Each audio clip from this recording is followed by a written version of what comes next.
El otro día partimos de este esquema que tenéis aquí, que habla de los diferentes géneros periodísticos que nos podemos encontrar. Yo hablo de los periódicos, pero estos géneros periodísticos también funcionan para otros medios de comunicación. Hablamos el otro día del principal género de información, que es la noticia, que ya sabéis que tiene que ser un relato breve sobre un tema de interés, que tiene que estar redactado de una forma completamente objetiva, porque lo que es noticia no incluye ningún tipo de opinión, es simplemente información. Y ya sabéis además que la noticia tiene una estructura muy particular, que es esta estructura que llamamos de pirámide invertida. Es una estructura en la que la información más importante está siempre al principio. La noticia no sigue nunca la estructura a la que estáis acostumbrados en tercero de introducción, desarrollo y desenlace. Eso nunca aparece en la noticia. En la noticia lo que nos encontramos es con un titular, que muchas veces, además de titular, tiene también antetítulo y subtítulo. De hecho, el titular muchas veces está formado por las dos cosas. Fijaos aquí. Aquí tenéis un antetítulo, aquí tenéis luego lo que es el titular propiamente dicho, y después tenéis no un subtítulo, sino dos subtítulos. Entonces, esta es una forma de titular muy completa, porque además es el titular del periódico, no solamente de la noticia. Veis después, por ejemplo, que aquí lo que tenéis es el titular y después tenéis el subtítulo. Aquí tenéis muchísima información. Recordad que ni en los subtítulos, ni en los titulares, ni en los antetítulos se pone punto. Se redacta de forma completa, tiene que ser una frase, o tiene que ser un síntoma nominal como hallazgo arqueológico en Pollensa, pero no se pone punto ni ningún signo de puntuación al final de ninguna de las tres partes. Recordad también que después, si la noticia está bien redactada, en el primer párrafo, que es ese párrafo que se llama lead o entrada o entradilla, tendríamos que encontrar la información importante.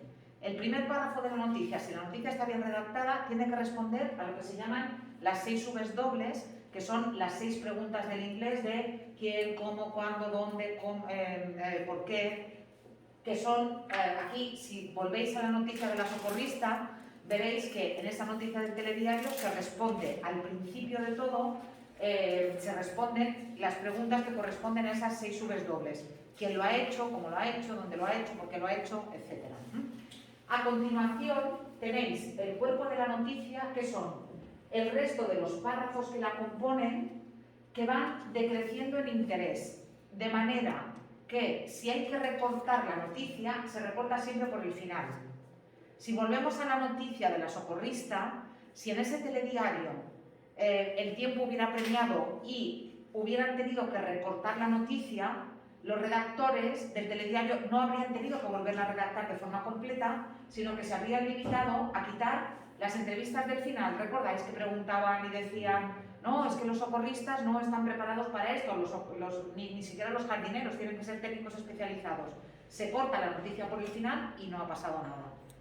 Y en el periódico pasa lo mismo. Imaginaos que aquí hubiera que meter publicidad porque de repente han vendido un anuncio más, la noticia se recortaría por aquí y seguiríamos teniendo toda la información necesaria para entenderla bien, porque aparecería al principio. Repito, a este tipo de estructura tan particular se la llama estructura de pirámide invertida, porque de alguna manera eso simboliza que la información importante está arriba y lo que nos vamos encontrando es información en orden decreciente porque importa menos. ¿Sí? Hablando de las noticias, últimamente seguro que estáis familiarizados con el término fake news. En castellano han existido siempre y siempre se han llamado noticias falsas o bulos. ¿Qué está ocurriendo ahora con Internet y con las redes sociales? Que en muchas de estas noticias, muchos de estos bulos que antes circulaban, que simplemente eran boca a oído, alguien te decía una barbaridad y después tú la transmitías, esas noticias ahora circulan de una forma rapidísima y se viralizan, lo que se llama que una noticia sea viral. Y eso es un peligro muy grande, porque tenéis que pensar que detrás de esas fake news, detrás de esas noticias, normalmente hay intereses, bien en azuzar el odio o la inquina contra algún grupo determinado. Bien, hay un interés en hundir un negocio.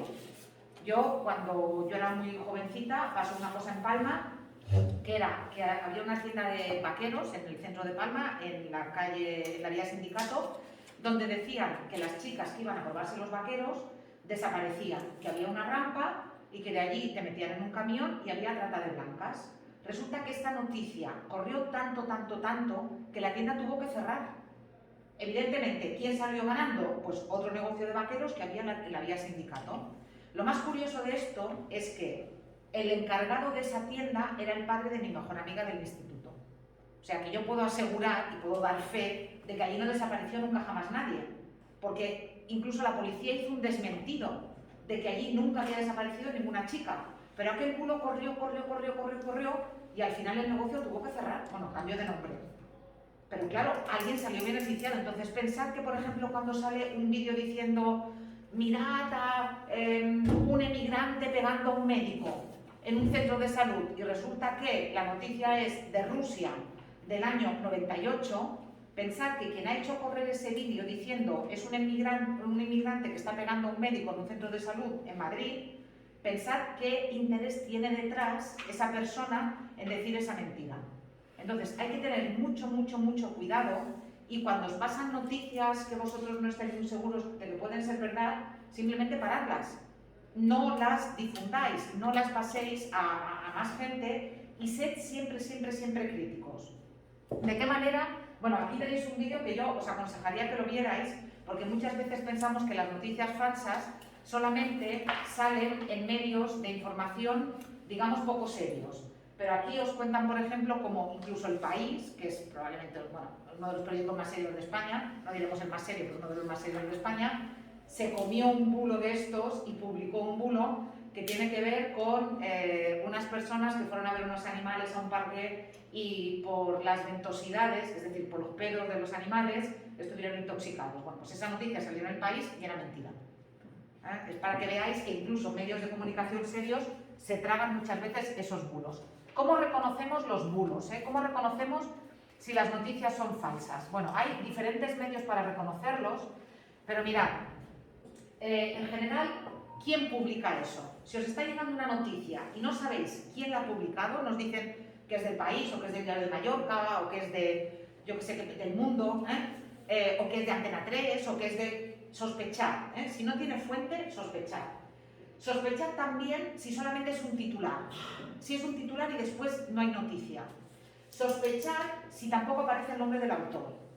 Sospechar si tampoco hay fuentes adicionales. Es decir, si intentáis clicar en alguno de los enlaces y eso tampoco os lleva a ningún lado, si es una noticia que tiene enlaces. Sospechad si no tiene fecha. Y si tiene fecha, miradla. Porque ya os digo, por ejemplo, a mí este ataque de un presunto inmigrante a un médico en un park de Madrid, a mí esto me llegó. Y luego resulta que cuando mirabas la fecha era del 98. Y ya os digo, luego resulta que no era ni en España, que era en Rusia. Pero ya te lo estaban vendiendo como, pues eso. A veces es una broma. Hay un periódico de estos humorísticos que se llama El Mundo Today, que no publica en papel, que publica online, y que hace muchas bromas de estas, y muchas veces la gente se las toma en serio. De hecho, Pitingo, el cantante Pitingo, les denunció, porque hicieron una broma con él y se la tomó en serio, pensaba que era de verdad. Tenéis también que considerar el sesgo, es decir, qué hay detrás, lo que os he dicho, a lo mejor resulta que lo que estás intentando es hundir un negocio o hacer daño a un negocio, y en todo caso preguntar al experto. Y a mí hay otra cosa que me funciona muy bien. Si a mí me pasan una noticia y, por ejemplo, el titular al final tiene un punto, o me pasan una noticia y hay una falta de ortografía en el titular, yo pienso, esto es una fake news seguro. Esto no viene de un medio de comunicación serio. Entonces, ser críticos. Es una cuestión de que hay que ser críticos. Y con las fake news, pensar que nada de todo esto es por casualidad. Que cuando se publica una noticia falsa, se está publicando por algo.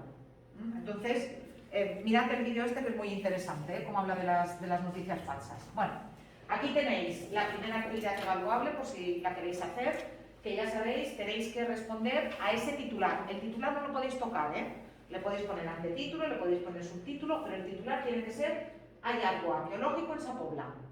Y, como os dije el otro día, sed imaginativos. Imaginaos que han estado haciendo obras en la plaza de Sapobla o en las obras que están haciendo ahora para el colegio este que van a hacer por aquí y resulta que excavando ha salido un barco pirata o ha salido un tesoro de la época pretalayótica con un montón de espadas y monedas y no sé qué, o han encontrado allí una mezquita de la época musulmana, o han encontrado un castillo de la época medieval y han encontrado ahí unas momias de no sé qué.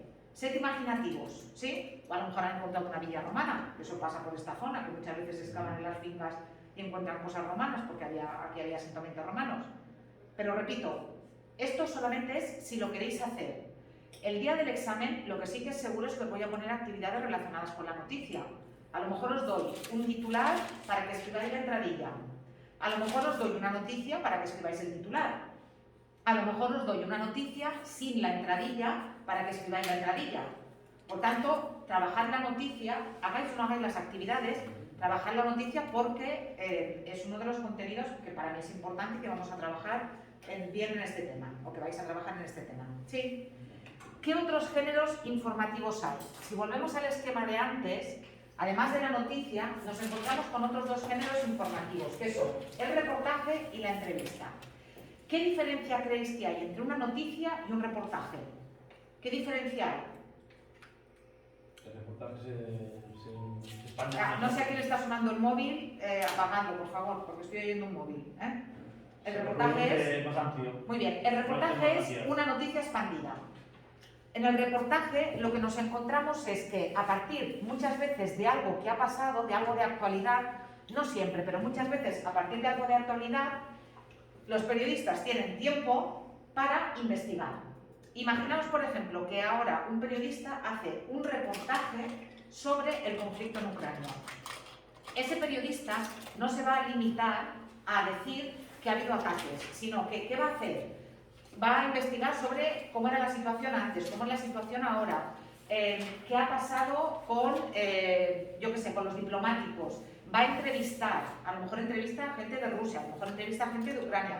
Y a partir de ahí seguramente va a sacar un texto que va a ocupar, por ejemplo, 2 páginas en un periódico. Si veis la televisión, no sé si veis, por ejemplo, en La Sexta los viernes por la noche que hacen un programa que es un programa de reportajes, ahora no me acuerdo cómo se llama. Que investigan así, equipo de investigación, gracias. El pan congelado, los ladrones de cobre, y eso serían reportajes, en este caso reportajes en televisión. No es una noticia, sino que es bastante más expandido. Aquí tenéis en forma de vídeo reportaje uno que habla sobre el futuro de la City de Londres.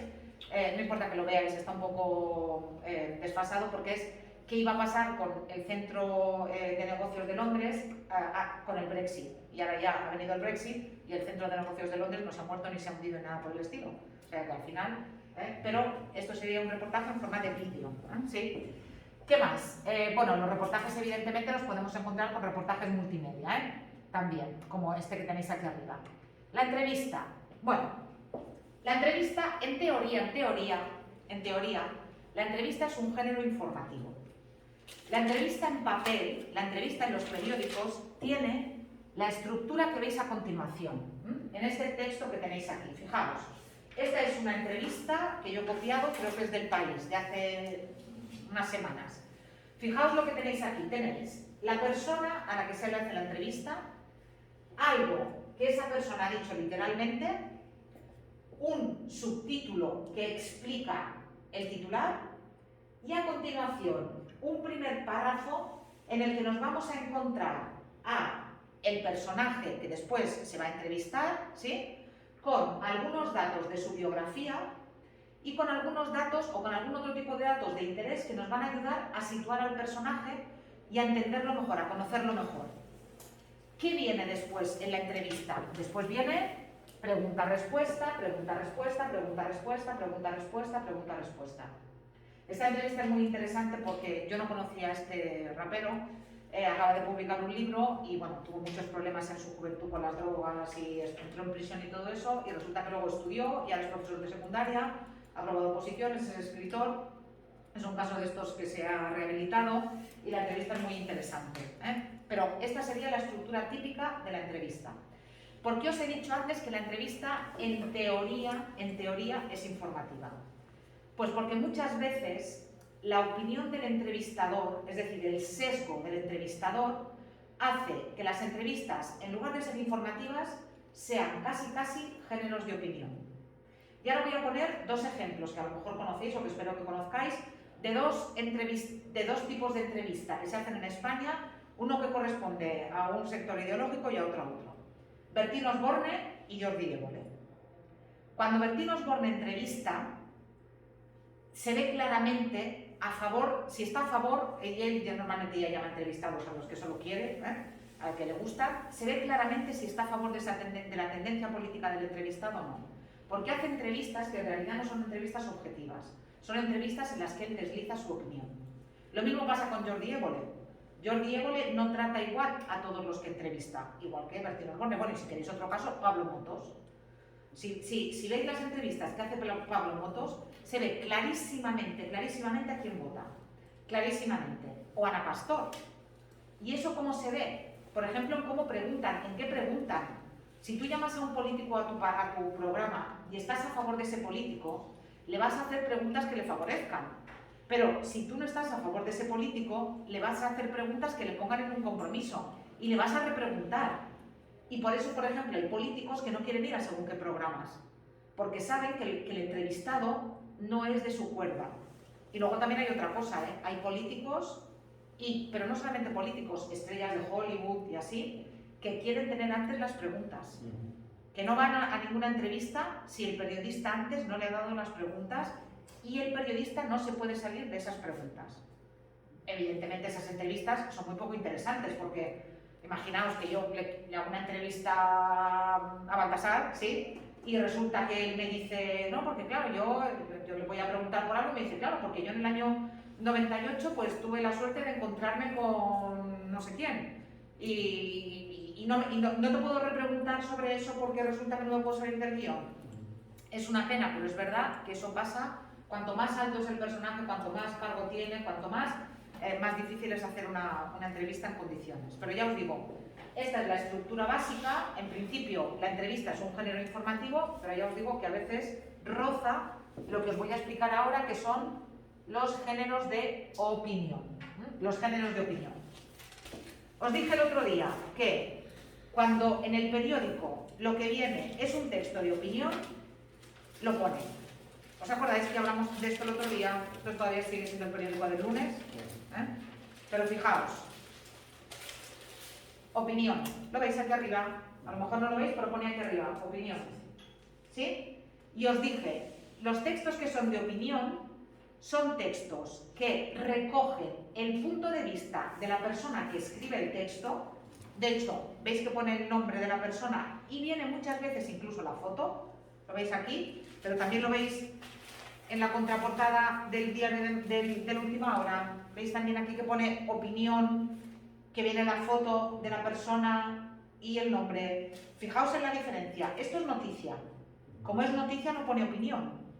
Esto es opinión y pone opinión. ¿Por qué? Porque frente a los géneros informativos, que son objetivos y que se limitan a dar una información de forma objetiva, en los textos de opinión lo que prima es el punto de vista de la persona que escribe el texto. Por eso los textos de opinión son textos, ¿de qué tipo diríais? Son textos expositivos, son textos descriptivos, son textos narrativos, son textos argumentativos, son textos instructivos. ¿Qué diríais que son? Argumentativos. Argumentativos. Los textos de opinión son textos argumentativos. Y dentro de los textos de opinión que nos encontramos en los periódicos, destacan estos cuatro que tenéis aquí, que en realidad son tres. En realidad son tres, porque ya veréis que la diferencia entre el artículo de opinión y la columna simplemente es la disposición. Ya está, pero luego os lo explico. Empezamos por el editorial. Cuidado, el editorial y no la editorial. La editorial es la empresa que publica un libro o que publica un poemario, que publica, sí, Anaya, Planeta, eso es la editorial. Pero, ¿qué es el editorial? El editorial es un artículo de opinión. ¿Veis aquí que pone el editorial? Luego os enseñaré también el del Diario de Mallorca. ¿Veis aquí que pone el editorial? ¿Sí? Es un artículo de opinión que no tiene nombre de la persona que lo escribe. No, aquí no veis el nombre del periodista ni la foto del periodista, porque es la opinión del periódico. Entonces, este editorial que tenéis aquí que habla más sobre no sé qué, bueno, sobre lo del PP, esta es la opinión que tiene el periódico Última Hora sobre la crisis que estaba ocurriendo el lunes en el PP, porque claro, lo del lunes o el martes era una cosa y lo de hoy es otra, ¿eh? ¿Sí? Esto es un editorial, por tanto, un artículo de opinión que recoge la opinión no de un periodista, sino del periódico. Evidentemente, si el periódico es de derechas, los editoriales que os vais a encontrar van a recoger opiniones de derechas. Si el periódico es de izquierdas, pues eso, imaginaos, en unas elecciones, después de unas elecciones generales, imaginaos que gana un partido de izquierdas, el PSOE, vamos a poner, bueno, si el PSOE es de izquierdas, poned que gana el PSOE, ¿vale? Imaginaos, el País, que es pro-PSOE, en el editorial va a decir que es lo mejor para España, que eso va a hacer avanzar a España, que muy bien. Editorial del Mundo, La Razón o el ABC, que son periódicos de derechas. ¡Qué desastre! España se hunde, el PSOE va a vender España a los independentistas, así no vamos a avanzar, en fin, ese tipo de cosas. Pero esa va a ser la opinión del periódico y por eso no va a estar firmada. ¿Lo veis? Si vais al Diario de Mallorca, también os voy a enseñar el editorial, que si no me equivoco también hablaba, fijaos, el editorial del lunes del Diario de Mallorca. Casado no es la solución. O sea, está claro que estos no estaban con Casado. No sé si estarían con Ayuso o con Feijóo, pero desde luego ya con el titular ya veíamos que no estaban con Casado. Pero veis que no pone el nombre del periodista, porque esto es el editorial. Si vais a los apuntes, en los apuntes os he puesto un editorial del País que hablaba de los que ni estudian ni trabajan. Sí, lo veis, el mercado laboral sigue sin encontrar las vías para asegurar el futuro de la juventud más vulnerable. ¿Lo veis? Esto sería un editorial. Si lo leéis, vais a ver claramente que es un texto argumentativo en el que el periódico El País, pues justamente habla de eso, habla de que los más jóvenes ni estudian ni trabajan porque ni la educación ni el mercado laboral ofrece vías para ese tipo de población que lo tiene más difícil pues para incorporarse al mercado laboral. ¿Sí? Vale, pues entonces, tenéis aquí un ejemplo de editorial, repito, el editorial es la opinión del periódico y muchas veces vemos cuál es la tendencia del periódico justamente por eso, por lo que tienen allí, en el editorial. Antes teníais los artículos de opinión, antes teníais los géneros de opinión o los artículos de opinión y dentro de los artículos de opinión en el esquema ponía el artículo de opinión y la columna, ¿a que sí? En realidad es lo mismo. En el caso tanto del artículo de opinión como de la columna, lo que tenéis es, otra vez, un texto argumentativo que una persona, escritor, filósofo, periodista, médico, alguien de reconocido prestigio, expone su opinión sobre un tema determinado. Pero repito, es su opinión, no es un texto informativo, es lo que él piensa sobre aquello. Por ejemplo, ahora yo he leído bastantes artículos de opinión de médicos, epidemiólogos, científicos que dudan de, de la tercera dosis de la vacuna. De hasta qué punto es bueno que nos pongamos la tercera dosis de la vacuna. Entonces son personas de reconocido prestigio que expresan su punto de vista sobre si es bueno o no es bueno que nos pongamos la tercera dosis de la vacuna. Si yo tengo que publicar un artículo de opinión, evidentemente tengo que tener una opinión clara y tengo que saber expresarla. Y por eso viene mi foto y viene mi nombre, porque además si yo en esa opinión que estoy expresando pongo algo que no está bien o que va en contra de la ley, me van a venir a buscar. Sí. Mientras que si en el editorial del periódico pone algo que va en contra de la ley, al que van a ir a buscar es al director del periódico. Pero en el artículo de opinión, no, en el artículo de opinión van a ir a buscar a la persona que lo ha escrito, el periodista, el filósofo, el médico, lo que sea. ¿Qué características tienen los artículos de opinión? Bueno, como os he dicho, esto sería una columna. Es un artículo de opinión, pero ¿por qué es una columna? Pues porque está escrito en forma de columna. ¿Lo veis? Si en lugar de tenerlo así, lo tuvierais como lo tenéis aquí, por ejemplo, este de aquí que también es un artículo de opinión, ¿lo veis? Esto no es una columna, ¿por qué? Porque está escrito en 3 columnas. Entonces, esa es la única diferencia, pero es lo mismo. ¿Qué ocurre también con la columna? Que la columna en general suele ser más breve. Comparad este artículo de opinión que tenéis aquí con la columna que tenéis aquí. ¿Lo veis? En la columna, normalmente, el periodista tiene muchas menos palabras que en el artículo de opinión. Dime. Bueno, sería lo mismo, pero más resumido. Y con esta disposición. Resumiendo más importante. Sí, sí, con esta disposición. Sí, sí. Aquí tenéis un ejemplo de un artículo de opinión que a mí me gusta mucho. No sé si a alguien le suena este escritor, Francisco Umbral, murió hace como 10 años. ¿A alguien le suena una entrevista con Mercedes Milá, que había un escritor observado mucho? He venido a hablar de mi libro, yo he venido a hablar de mi libro. Bueno, pues este era Francisco Umbral, era un genio de la literatura, pero tenía, iba a decir una mala leche, tenía un mal genio, y es muy curioso porque fijaos, en el año 2002, cuando ya había Gran Hermano y ya había Operación Triunfo, escribió este artículo de opinión que, aunque sea del año 2002, todavía es aplicable hoy en día, en el que habla de cómo esos dos programas de televisión ofrecen dos modelos diferentes de la juventud española, uno más golferas y otro más fino y más pijo, pero que al final de lo que se trata es de tener a la gente entretenida, pero en realidad de no buscar soluciones o no buscan soluciones permanentes para la juventud española. Es un artículo que está muy bien escrito y es un artículo que a mí me gusta mucho y que parece mentira ahora cambiarle el nombre al programa, no le llaméis Gran Hermano, llamarle La Isla de las Tentaciones o La Casa de los Secretos o no sé cómo se llama, y en lugar de Operación Triunfo poner La Voz o una cosa de estas, pero al final es eso. Entonces, a mí este artículo me gusta mucho y os recomiendo que lo leáis, ¿Más artículos de opinión? Bueno, pues aquí tenéis una columna, ¿veis? Aunque no la podáis leer, sí que veis claramente cuál es la estructura. Muchas veces las columnas tienen título, en este caso no, por ejemplo, esta que tenéis aquí de última hora no tiene título, pero muchas veces las columnas tienen título propio y cada vez que escribe el escritor, escribe bajo ese título.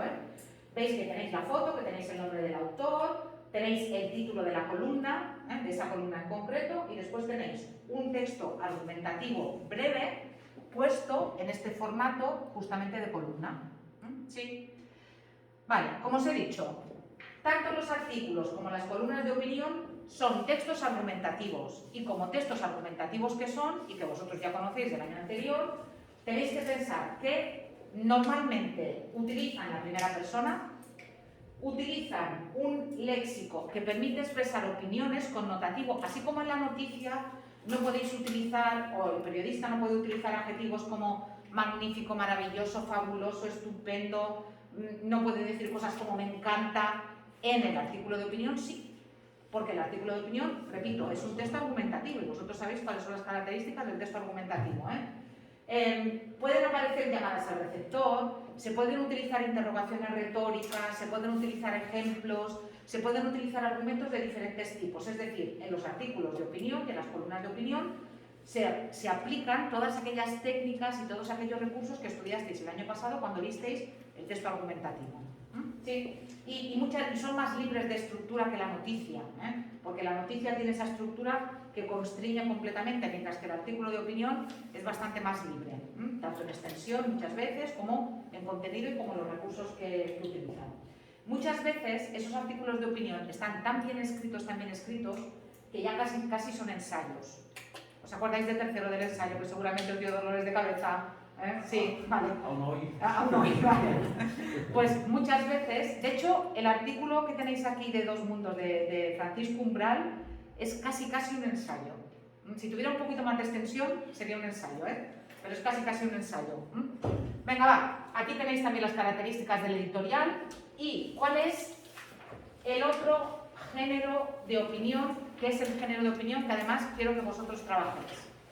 Mirad, hasta no hace nada, cuando el periódico se publicaba así, el periódico era inmensamente unidireccional, es decir, el periodista escribía y los lectores leían, y solamente había una pequeñita parte del periódico que eran lo que se llamaban las cartas de los lectores o las cartas al director, luego veremos que no hay diferencia, que en realidad es lo mismo, donde los lectores del periódico expresaban su opinión para que los otros lectores la conocieran. Pero era normalmente un espacio muy pequeñito y había periódicos donde costaba muchísimo que te publicaran una carta al director. En el País, para que te publicaran una carta al director, tenía que ser una carta magnífica. ¿Qué ocurre ahora? Que con los periódicos online es posible que haya muchas más cartas, y no solamente es posible que haya muchas más cartas, sino que muchas veces incluso los lectores se pueden comunicar con el periódico a través de comentarios. No sé si lo habéis visto, pero en muchos periódicos, si está registrado, después del artículo del periódico, sea de opinión o sea de información, se puede responder y puedes decir qué es lo que te parece la noticia. ¿Lo habéis visto alguna vez? Pero para la mayoría de periódicos tenéis que estar registrados, Pero yo de lo que os quiero hablar ahora hoy es de la opinión de los lectores. La opinión de los lectores, repito, normalmente se llama cartas al director, pero si por ejemplo entráis aquí en este enlace que es del periódico, vais a ver que en lugar de llamarle cartas al director, le llama cartas de los lectores. Cartas de los lectores. ¿Lo veis? Que pone aquí arriba cartas de los lectores. Sí. Y veis que, claro, como es online, permite que haya muchísimas cartas. ¿Veis que hay muchísimas cartas? Si clicarais en una de estas cartas, fijaos, muchos niños piensan que con sus dispositivos tecnológicos ya no necesitan nada más. Si clicáis aquí os vais a encontrar ¿con qué? Os vais a encontrar con un texto argumentativo breve, fijaos si es breve este, que es esto que tenéis aquí, ¿lo veis? Un texto argumentativo breve, que ¿quién lo escribe? Pues lo escribe una señora que se llama Laura Corral, que vive en Gavà y lo ha mandado al periódico el día 25 de febrero. ¿Lo veis? Esto es una carta al director o una carta de los lectores. Se llama carta al director, pero en realidad la persona que la escribe no la escribe para que la lea el director del periódico, la escribe para que el director del periódico la publique en el periódico y para que la gente que lee el periódico conozca su opinión sobre ese tema. Muchas veces las cartas al director tienen que ver con algo de actualidad. Si os habéis fijado, aunque he pasado muy rápido, habéis visto que había algunas cartas sobre lo de Ucrania. Sí, seguro que hay cartas sobre lo del PP, seguro que hay cartas sobre temas de actualidad, pero luego de tanto en tanto hay cartas que hacen una reflexión así un poquito más general sobre alguna cuestión, pues como lo que tenéis aquí, como lo de la tecnología. Hoy o ayer, he leído una carta que se ha hecho viral de un lector del País que dice que su nombre dice: tengo 90 años, no sé en qué momento de mi vida se va a acabar, dice probablemente no muy tarde porque ya tengo 90 años, dice no sé cómo me voy a morir, pero quiero decir que la vida es bella, que la he disfrutado muchísimo y que yo cada noche cuando me duermo siempre intento acordarme de un momento bueno que he tenido, dice, y he tenido tantos que no repito nunca. Y me pareció una carta maravillosa, me ha parecido una carta maravillosa. No es una carta sobre un tema de actualidad, pero es una carta que nos apela a nosotros como lectores del periódico, jolín, y que te hace reflexionar. Hay casos curiosos de cartas que tienen tanta repercusión que no sé si os suena la palabra mileurista. ¿Os suena la palabra mileurista? Pues la palabra mileurista se la inventó una chica que escribió una carta al periódico El País y se declaró mileurista. Ella dijo, yo soy mileurista. Resulta que era una ingeniera que hablaba no sé cuántos idiomas, que tenía 2 másteres y decía que ganaba 1.000 euros al mes. Pues a partir de esa carta al director, la palabra tuvo tanto éxito que yo creo que ya está hasta en el diccionario de la RAE. Y si no está, tendría que estar, porque todo el mundo ha entendido lo que es un mileurista. ¿Lo veis? Entonces, eso es una carta al director o una carta de los lectores. Serían esas cartas que son textos argumentativos breves, que normalmente tratan temas de actualidad, que muchas veces aluden a algo que se ha publicado en el mismo periódico, que emplean un tono, atención, cortés y mesurado. Aunque estemos muy indignados, no podemos insultar a nadie porque no nos van a publicar la carta.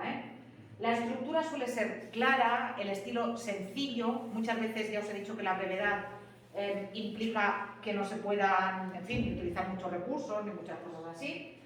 Y el autor tiene que incluir su nombre y apellidos. Aquí ya os digo, si clicáis, estas están abiertas porque hay muchos periódicos que ya solamente se pueden consultar si estáis registradas, las del periódico todavía no. Entonces, si clicáis aquí vais a tener muchos modelos de cartas y vais a ver cómo la gente escribe pues, casi de todo, normalmente de los temas de actualidad, pero casi de todo. ¿Qué es lo que vos...? Mirad, aquí por ejemplo he copiado una carta al director que se publicó hace poco, pues también en el periódico, sobre algo que seguramente os suena. Esto de que cuando vas al banco te maltratan ahora en el banco, que tienes que pedir hora como si fueras al médico, que no te atiende. Entonces es un tema de actualidad y aquí hay una carta, pero veréis que es un texto argumentativo breve, pero en este caso, en lugar de una persona de reconocido prestigio, de un lector del periódico. Actividad. ¿Qué tenéis que hacer? Si queréis hacer las actividades, pues naturalmente vais a tener que escribir una carta al director. Naturalmente, porque ya sabéis que esto es una asignatura de escribir y vais a tener que escribir. Sí. Actividad. Si no la queréis hacer, ya sabéis que no la tenéis que hacer, pero es probable que el día del examen os haga escribir una carta al director. Entonces, si el día del examen os haga escribir una carta al director, tenéis que saber cómo se hace. ¿Cuál es la actividad? ¿Qué es lo que tenéis que hacer en esta actividad? Tenéis que ver este vídeo, que es una noticia. No sé si os suena, hace poco hicieron unas oposiciones a Policía Nacional y se cargaron a prácticamente todos los aspirantes por la prueba de ortografía. Sí. Entonces, imaginaos que vosotros habéis sido una de esas personas que se ha presentado a las pruebas de policía. Y resulta que lo habéis aprobado todo, pero os han suspendido por la ortografía. Entonces, escribís una carta al periódico expresando vuestro punto de vista, en este caso yo creo que vuestra indignación, porque os han suspendido. Pensad que es una carta que escribís al periódico y que la gente que lee la carta a lo mejor no sabe de qué le estáis hablando, por tanto tenéis que ponerles en contexto. Tenéis que explicar al principio: soy uno de los aspirantes a Policía Nacional que se presentó a las últimas pruebas que se celebraron y, como muchos de mis colegas, suspendí por la prueba ortográfica. Cuidado, que estoy grabada, luego no utilicéis mis palabras para puesto de estudio, que ya os estoy viendo, Sí, sí, exacto, Lo podéis decir de otra manera, Seguramente lo podéis decir mejor porque yo estoy revisando, Vale, entonces, a partir de ahí escribís una carta en la que expreséis vuestra opinión. ¿Sí? Pero ¿recordáis que antes os he dicho que ahora en muchos periódicos también se puede comentar lo que alguien ha escrito? De hecho, si entráis en las cartas del periódico, se pueden comentar las cartas. Pues imaginaos que ahora sois una persona que ha leído la carta y no está de acuerdo con vosotros. Es decir, vais a tener, para esta actividad tenéis que hacer un desdoblamiento de personalidad. Dos cartas. No, porque el otro va a ser un comentario. El otro va a ser simplemente un comentario a la carta. Pues estoy de acuerdo con que estés indignado y yo también lo estaría y me parece fatal que te hayan suspendido. Pues me parece muy bien que te hayan suspendido porque vas a escribir informes o vas a ir a un juzgado y tienes que saber hablar y tienes que saber escribir. A mí me gustaría más... Puedes estar a favor o en contra. Puedes demostrar tu solidaridad con la persona que escribe la carta o puedes decirle que no tiene razón. A mí me gustaría más que rebatierais, que os rebatierais a vosotros mismos, es decir, que os dierais contraargumentos. ¿Sí? ¿Cómo? ¿Vale? No. Que tú primero estás indignada porque te han suspendido y que luego eres otra persona que dices, no, pues mira, no tienes razón. Vale. ¿Vale? Sí. Vale, pues esta es la otra actividad que tenéis que hacer. Vale, aquí tenéis dos textos, pero estos dos textos no tienen, no son materia de examen ni nada. Estos son simplemente dos artículos de opinión que aparecieron en El País sobre si la ortografía es tan importante o si en realidad le damos demasiada importancia a la ortografía. Esto es por si queréis sacar alguna idea para utilizarla en vuestras cartas. Sí, a partir de leer estos textos, a lo mejor os surge alguna reflexión en la que no habíais caído. Pero es simplemente eso, no es nada más. Por tanto, repito, géneros de opinión. Los hemos visto ya todos, Los de información los hemos visto, los de opinión, el editorial, y luego recordar los artículos de opinión que pueden tener también forma de columna, y después las cartas al director o cartas de los lectores, que es lo mismo. ¿Qué me queda ahora? Me quedan los llamados géneros mixtos. ¿Qué son los géneros periodísticos mixtos? Lo dice su nombre. ¿Qué pensáis que os vais a encontrar en un género periodístico mixto? ¿Qué nos vamos a encontrar? ¿Parte de qué? ¿Parte de...? La noticia. Vale, parte de información y parte y parte de opinión. Eso es lo que nos vamos a encontrar en un género periodístico mixto. ¿Y allí qué nos encontramos? Nos encontramos básicamente la crónica y la crítica. Vamos a empezar por la crónica. Un partido de fútbol. En un partido de fútbol hay una parte que es claramente informativa. Quién ha jugado, cuántos goles se han metido, quién ha sido el árbitro, dónde se ha jugado el partido, cuántos espectadores ha habido. Eso es una parte claramente informativa, porque es una parte objetiva. Pero luego va a haber la parte de la crónica, la parte en la que la persona que ha visto el partido, es verdad que va a contar hechos que han pasado, como fue el gol o lo que sea, pero también va a dar su punto de vista. Y para eso es buenísimo leer la crónica de un Madrid-Barça en el Sport y en el AS. Sobre todo, como el partido haya sido ajustado, ya haya habido algún penalti, pitado o no, polémico, tú lees la crónica en el Marca o en el AS y lees la crónica en el Sport y parece que son dos partidos distintos. ¿Por qué? Porque ahí entra la subjetividad del que está escribiendo, porque por eso es un género mixto. Y lo mismo ocurre con la crítica. Yo creo que aquí os puse un ejemplo de crítica, me parece que de una película. A ver si lo puse o quise ponerlo y no lo puse. Que a veces parece que voy a hacer las cosas y luego no. Ah, lo tenéis en una actividad. Lo tenéis en una actividad en la actividad de refuerzo tenéis un ejemplo de una crítica. Pensad, criticar en castellano no significa hablar mal, ¿eh? Criticar significa opinar. Criticar viene de un verbo griego que es el verbo crino, que significa opinar. Yo puedo hacer una crítica de una película y de hecho en una actividad evaluable tenéis una crítica. ¿Qué voy a poner? Voy a poner una primera parte que va a ser información. Título de la película, duración de la película, país, año de la película, actores, director, género de la película, si es drama, si es comedia, si es un western, ¿sí? Y después va a venir mi opinión sobre la película. Mi opinión, si me ha gustado, si no me ha gustado, por qué no me ha gustado. Es decir, voy a tener una primera parte en la que mi texto va a ser informativo y por tanto expositivo, y luego voy a tener una segunda parte en que el texto va a ser de opinión, va a ser argumentativo, porque estoy explicando mi punto de vista. Y lo de la crítica vale para el cine, vale para series, vale para, yo qué sé, para libros, para óperas, para conciertos de música clásica o no. Y aquí yo creo que os puse una crítica de un youtuber, no sé si lo quité después, no, sí. Aquí tenéis, aparte de que aquí tenéis un enlace a una crítica de una serie, ahora me acuerdo, aquí tenéis después también este elogio que da su punto de vista sobre la película Drácula, la leyenda jamás contada. Si la queréis empezar a ver es muy divertido, no importa que lo veáis entero, pero es para que veáis un ejemplo de crítica. Y repito, criticar es opinar, y a lo mejor resulta que la crítica de la película es buena, o a lo mejor resulta que la crítica de la película es mala. Que también se contraargumenta también, ¿no? Claro, el mismo autor, pero el mismo autor, y si luego yo estoy dada de alta en el periódico y estoy registrada como usuario, puedo también escribir y puedo rebatir lo que me está diciendo el crítico.